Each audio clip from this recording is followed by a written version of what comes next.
Bishalgarh town girls উচ্চ বালিকা বিদ্যালয় মাঠে বিজেপি মহা অধিবেশন। উপস্থিত সাংসদ বিপ্লব কুমার দেব। বিশালগড় বিজেপি মণ্ডলের উদ্যোগে মহা অধিবেশন বিশালগড় টাউন গার্লস উচ্চ বালিকা বিদ্যালয় মাঠে রবিবার সকালবেলায় উক্ত অধিবেশনের শুভ সূচনা করা হয়।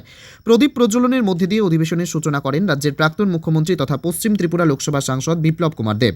তাছাড়াও এই দিনে উপস্থিত ছিলেন বিধায়ক ভগবান দাস, বিশালগড়ের বিধায়ক তথা প্রদেশ যুব মোর্চার সভাপতি সুশান্ত দেব, জেলা সভাপতি বিপ্লব চক্রবর্তী, বিশালগড় পঞ্চায়েত সমিতির চেয়ারপারসন অতুষী দাস, মণ্ডল সভাপতি তাপস দাস, বিশালগড় পৌরপিতা অঞ্জন পুরকায়স্থ সহ আরও অন্যান্যরা।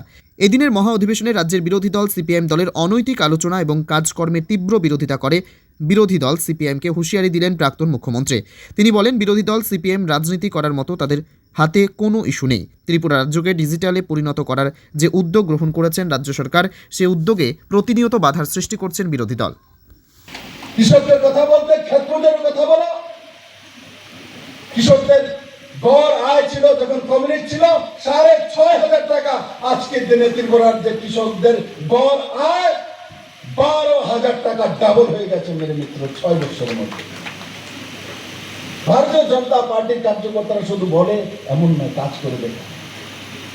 সুশান্ত দেব এখানে ম্যানুফ্যাকচারিং এনালকোর প্রজেক্ট বসিয়ে দেখিয়ে দিয়েছে যে আমাদের পার্টির নেতারা, আমাদের পার্টির মুখ্যমন্ত্রীরা, আমাদের পার্টির কেন্দ্রীয় মন্ত্রীরা আর সর্বোপরি মাননীয় প্রধানমন্ত্রী নর্থ ইস্টের জন্য ডেভেলপমেন্ট করতে জানে।